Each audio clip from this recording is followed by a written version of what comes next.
I'm Todd Nesloney. I have been an instructional aide who became a teacher, who became a principal, and now I get to serve as the director of culture and strategic leadership.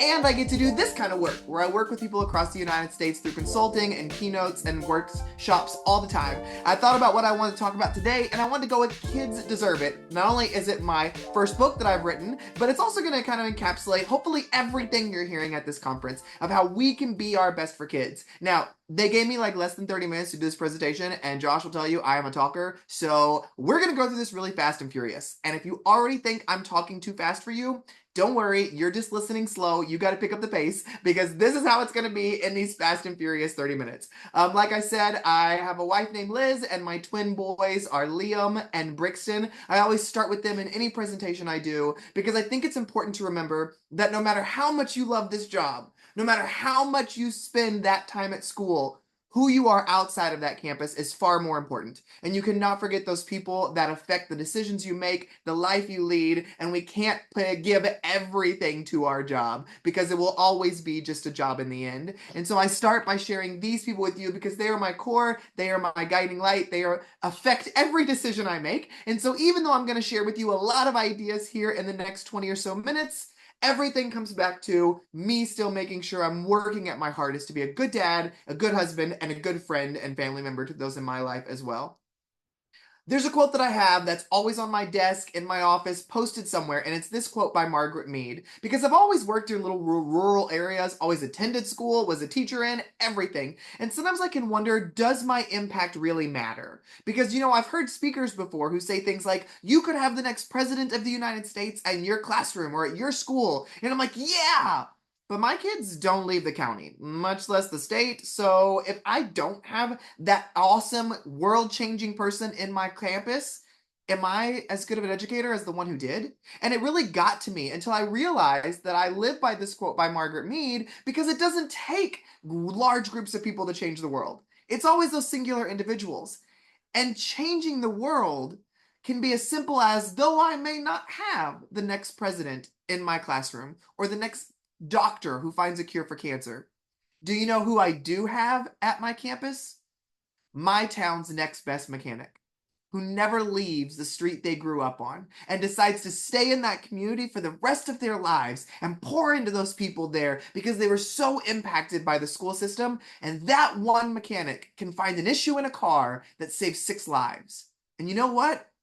That one mechanic is just as important as the next president of the United States. And it's important for us to remember things like that because every single person we come in contact to is going to affect the world around us. Now, I want them to affect the world around us for good. I don't want them to make my life more dramatic. It's already dramatic enough.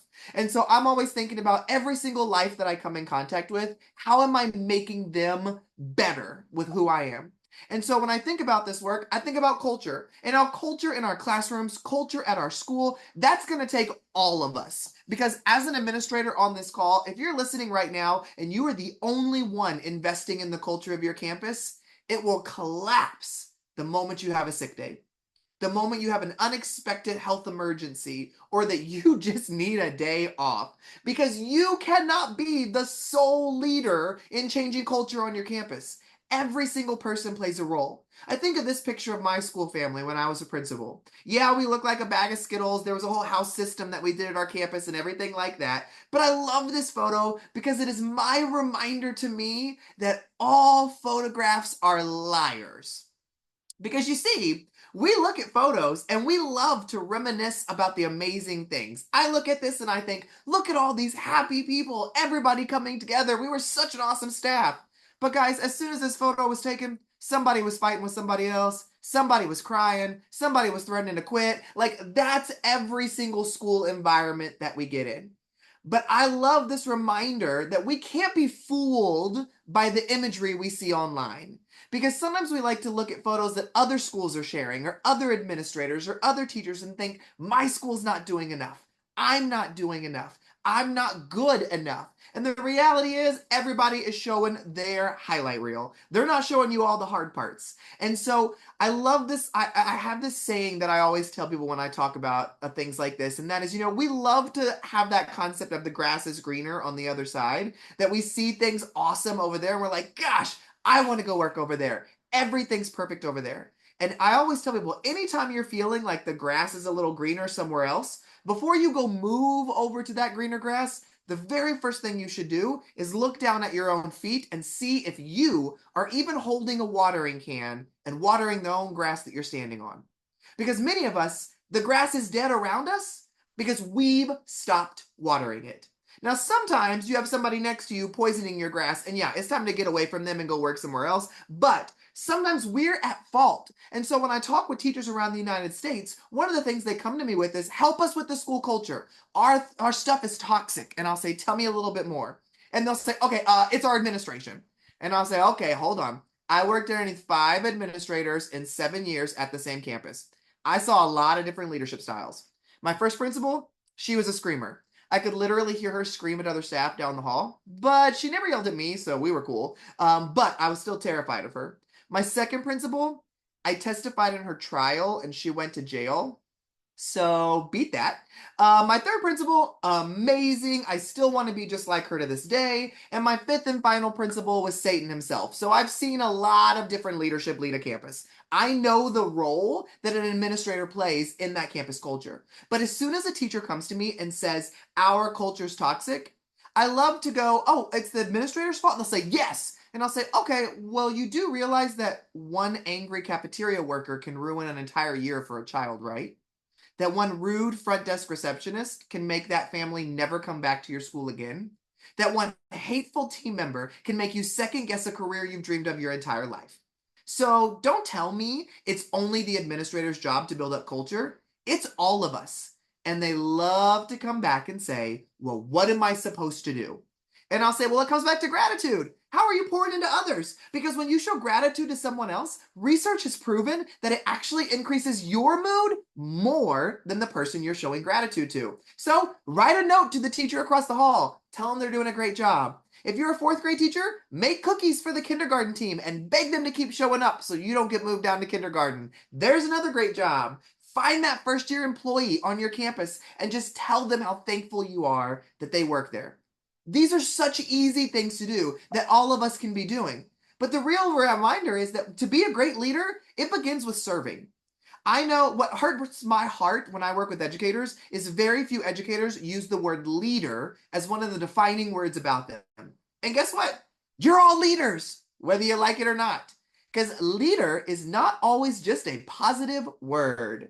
Some people are really poor leaders and some are really great leaders. And the difference is a reminder that we are all being watched and listened to at all times. So the things you say and the things you do, they reflect how you are as a leader. But when I really try to define the word leader, I go back to my own faith. And in my faith, I know that Jesus got on his hands and knees to wash the disciples' feet.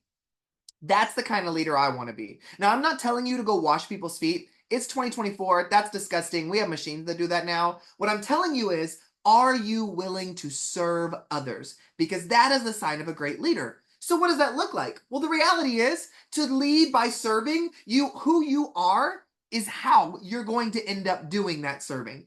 Because who we are is always going to be how we lead. We have this saying down here in the South that you can put lipstick on a pig, but it is still a pig. And the reality is you can bring snacks to your people and they will take the free snack. Because as educators, we don't say no to free.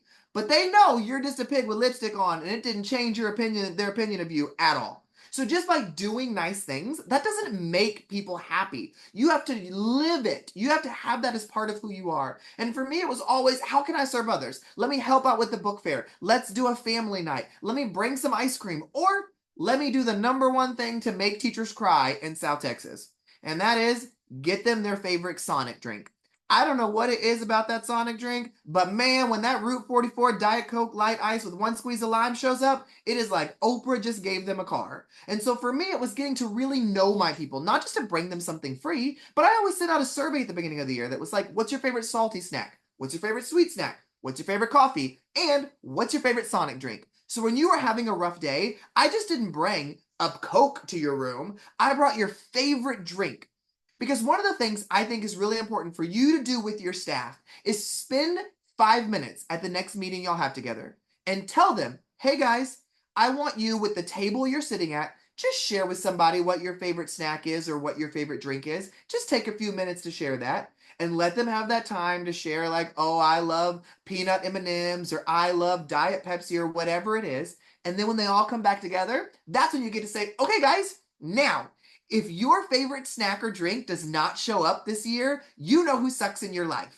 Because the reality is, once we know something personal about someone, we should use that to celebrate them.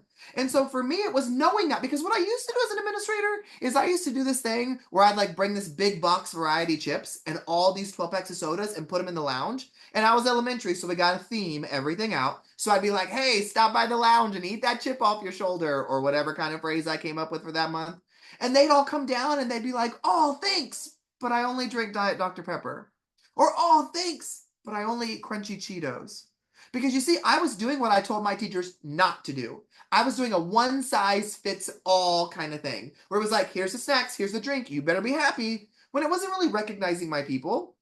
And so getting to know someone, it's not about the snack or drink. I want you to hear me when I say this. Some people get confused and they're like, oh, so if I don't get a snack or a drink, I'm not a good leader. Okay, you missed the point here. The point is getting to know your people. Because when I show up at your room with a random drink, that means nothing to you. But when you've shared with me that you love Sour Patch Kids, but when they're all the watermelon flavor, and I go to the store and I see those Sour Patch Kids watermelon flavor and I buy them and bring them to you and say, hey, I know this is your favorite and I was thinking of you, wanted to drop this off. In that moment, it's not the snack that makes their day. It's the fact that, uninitiated, you thought of me. And not only did you think of me, you remembered something I shared with you. And then you spent your own time and money to bring me that. The same is true for our students. When we're connecting with them, building those relationships and truly getting to know them is where the difference maker is. But to be able to do this, we have to believe that everyone has gold within them. I believe you cannot be a great leader until you truly can say that you believe that there's gold within everyone. Because I don't know about you, I've interacted with some people in my life that I didn't think they had any redeemable qualities. Like their voice annoyed me, the way they dressed annoyed me, the decisions they made, like everything got annoying with me. And in those moments, there's two things I have to do. Number one, I have to step back and realize, though I may feel this way about this person, there's somebody else on this planet who loves them wildly. And so this is definitely just my own opinion, which leads me to my second thing. When I have a negative emotion about somebody, it is 100% on me. It is not on that other person to change the way you feel about them. It's your decision to feel that way. So you have to find the gold within them, even when it's difficult. And let me tell you, there's going to be students that you wonder if there's any gold in there. There's going to be coworkers that you wonder if there's any gold within there. But gold, just like in real life, doesn't sit on the surface. It has to be dug for. It has to be sifted in the mud and the water. It has to be searched for. But it's there. There's a phrase that I know we've all heard, and no matter where I go in the world, people can finish this, and that is, if you don't have something nice to say, don't say anything at all. We've all been raised on that phrase, and it is the dumbest advice ever, because it was advice that was created before social media.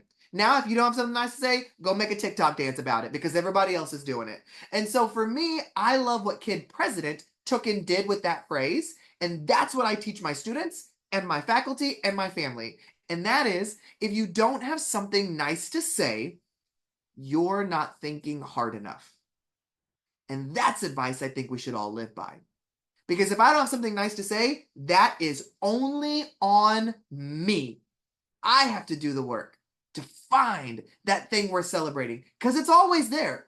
So I wanted to give you some ideas that you could take and use this year, whether you're an administrator or a teacher, whatever your role is, that you could take and run with. I know I'm running up on my time already, but guys, I'm trying to brush through here. So the first one is Celebrity of the Week. This is one of my favorite things to do as a teacher, and then I got to take and do it again as an administrator. So as a teacher, the way this worked is every single week, I would pick a new student and say, okay, Todd, you're our Celebrity of the Week. Come on up to the front of the room. Todd would sit at the front of the room with the whiteboard behind him, and I would say, okay, class, tell Todd why you love having him in class. And with some kids, you got to grease the wheel a little bit. But as they say things like he's funny, he's on time, he works hard, whatever, I'm writing it on the board around Todd's head. So when they're all done, Todd is sitting there with all these affirmations written around him that the students have said. Then I snap a little picture of Todd with all those affirmations. I've got a little photo printer from Amazon. I print out that photo and I give it to Todd and I say, don't ever forget how much you mean to this class. And though that may seem silly and somewhat insignificant, the reason I continue to share this idea is because just a few years ago, one of my former students reached out to me. She found me on social media, sent me an Instagram message and said, Mr. Nesloney, I'm a sophomore in college now, and I just had to tell you, I had to send you this photo. She said, because every single break, when I go home, look what is still stapled to my bedroom wall. And it was a picture of her as a fourth grader with all those affirmations written around her from class. And she said, every single time I come home, I look for this photo to remind me of what I might have forgotten that I bring to the table. Sometimes it's those little bitty moments that make a big difference. As an administrator, I did it in staff meetings. Call up a teacher, say, you're our celebrity of the week or celebrity of the month. Put a piece of white chart paper behind them and tell the staff, let's tell so-and-so why we love them. Just like with some kids, though, you got to grease the wheel a little bit for some of the staff members. But they write things and then you take a picture and it's the same concept. Second thing on here, love doing a brother or a sister class where I connect my class with another class from around the world and we check in with them once a month or once a week to see what they're learning, what the weather's like, what they wear, what they're doing. It's such a great way to let kids see other personalities and other ways of life that are different than their own, and that doesn't mean wrong. That's why I love connecting my kids with as many personalities as possible. Number 3, at some point during your year, you're going to consider quitting. We all do. For some of us, it's weekly or daily. And so when I get to that point where I'm so burnt out and I don't know if this is the job for me anymore, that's when I go and embrace my inner child. I go to recess and go down the slide or swing on the swings with the kids and break a sweat. Because I'm in Texas, we always break a sweat. Or I go to lunch and I eat with students. Or I invite a couple of them back to my office or back to my classroom and have lunch with them. Or I go to PE, band, music, choir, whatever it is, and act like the age that's in there. When you embrace that inner child, you see that it fills your cup up just enough that you're able to come back tomorrow. And for some of us, that's all we need. We need little things in our tool belt just to help us get over that moment that we feel broken, we feel alone, we feel confused. And these are some simple ways. Now, I know you might be listening going, I ain't giving up my lunch. I ain't giving up my recess. I'm not giving up my planning time. And great, you do you. What my job here is today is to put things in your tool belt that when you're at your breaking point and you say, I don't know what else to do, here's something you can try. Because we all know that person that we work with where they say, I don't know what else to do. And you give them an idea and they're like, I'm not going to do that. And it's like, okay, Julie, if you weren't going to do that, why are you even complaining? Like, you haven't tried everything then. So I'm just giving you stuff to try. May work for you, may not, but we all need some extra ideas when we're at our breaking point. Number 4, learn how to pronounce people's freaking names. Oh my goodness, this is not complicated and it drives me bananas. When you mispronounce someone's name, you're taking control of something that doesn't belong to you. It's not your name. You don't get to shorten it to make it easier for you. You don't get to pronounce it wrong because it was too difficult. You don't get to do that. It's their name. Put the effort in. Now, I will say, there's some students and staff members that I have to say, I'm not going to get your name right for a few weeks. Like, I'm a little slow on the uptake with that. So I'm going to need you to correct me every single time because your name matters that much to me that I want to get it right. Now, if you're listening right now and you're thinking, oh my God, it's a name. What does it really matter? Let me be clear. That is one of the worst things we can do as a leader is to say, well, I feel a certain way about something, so why is it bothering them? Just because it doesn't bother you if your name is wrong doesn't mean it's not going to bother someone else. And so it's really important that we take that time to get to know people's names. And I'm going to give some of you in here some homework real quick. Because if you don't know the first and last name of every cafeteria worker on your campus, you have homework. Every custodian, every maintenance worker, because guess what? They matter just as much as the teachers. And if your cafeteria staff doesn't show up, your school doesn't run the same. If maintenance stops fixing that broken air conditioner, your school doesn't run the same. If the custodians stop cleaning classrooms, your school doesn't run the same. Every single person on that campus should know the first and last name of everybody else, because a college degree does not make you any better than anyone else doing the work to make that school what it needs to be for kids. And every single person deserves to be seen and acknowledged just for being there. That's just the first step. It's a miracle for some people that they just showed up. Let's celebrate that and get their freaking name correct. Students or adults. Number 5 up here, I love monthly awards. I love celebrating the insane, the ridiculous. I don't believe in traditional awards. I hate perfect attendance awards. I hate all A's. Like, that stuff is so asinine to me. It's not a real celebration sometimes of who a person is. So I love finding silly awards, creative awards. Now, I don't go and Google these. I find me a Walmart or a Target or a Dollar General, and I walk up and down the aisles and let the aisles inspire me. Now, if you're a Dollar General, it's kind of like let the floor inspire you, but you know what I mean. You get the idea. So I walk up and down, and one time I was looking going, I need an idea, and I was like, toilet seat. I have an idea. I bought the toilet seat. I spray painted it with gold spray paint. And at that month's faculty meeting, I gave out the Golden Toilet Seat Award to the teacher who had dealt with the most crap and kept on flushing. Because that is somebody who feels recognized in that moment going, yes, flush it again. I feel recognized. And it's when the idea is you get the award, and next month I give out new awards. But if you won one before, you've got to bring it back. And you've got to now pass it along to someone else, because everybody is responsible for the culture. You can do this with students in the classroom too. You can get out silly awards for them. But number 6 up here is positive phone calls home. We spend so much time informing parents when their kids are absent, not performing behaviorally, or not performing academically. Where are the celebrations? So what we decided to do was every single week, every staff member got 6 what we called hats off cards. And the idea was give those to kids when you see them doing fantastic something, send them up to the office, and in the office, we will celebrate them big, get them on speakerphone and say, who do you want us to call? And we call that person, celebrate them, and send them back to class. Less than 10 minutes out of class, but every day we celebrated kids, and the next day on the announcements, we announced every single kid who got a celebration the day before. Decreased our discipline by 60% in 1 year just by doing that. And guess what? Our most traditionally misbehaving students got the most phone calls. Because once they felt how good it felt to be celebrated for something, they wanted more. They wanted people to celebrate them. Now, were there kids that we would call at 9 a.m. and then at 9:45 we were suspending them? Yes, but that's life. That's some kids, they used to get suspended at 9:15. We got 30 extra minutes out of them. That's a miracle. So you got to take the wins with the losses. It's all about growth. But positive phone calls don't have to stop with just the kids. We started doing positive phone calls for the adults as well. And I'll never forget, my assistant principal was the first one. I gave him a hats off card for organizing our testing material. And I said, who do you want me to call? And he said, seriously? And I said, yeah, that's what we do here. Who do you want me to call?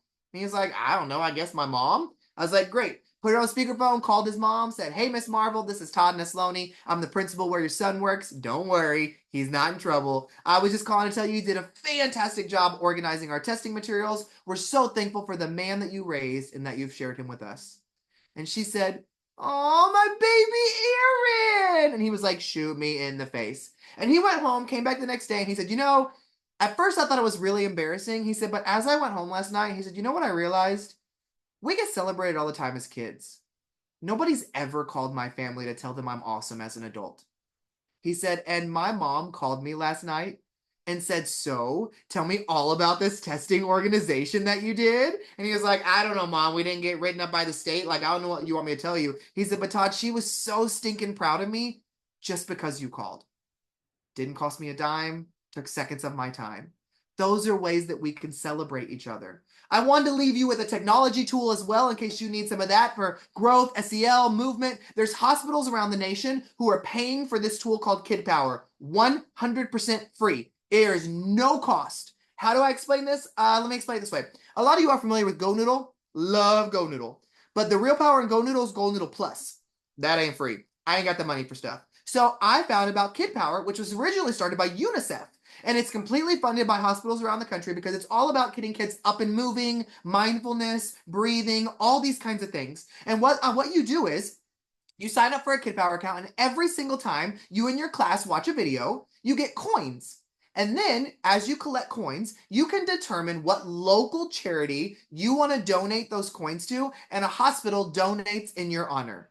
Also, UNICEF is still a partner, so every single video that you watch also gets ready-to-eat meals delivered to kids overseas in need. So there's that give back feature as well as that whole movement activity. You may think, oh, it's just for elementary because there's Blippi and DreamWorks and Lori Berkner, but nope, it's not. Secondary, there's Les Mills, there's Olympic and Paralympic athletes who do goal setting videos, breathing videos, mindfulness, all these amazing things. It's fantastic. Had to share it out.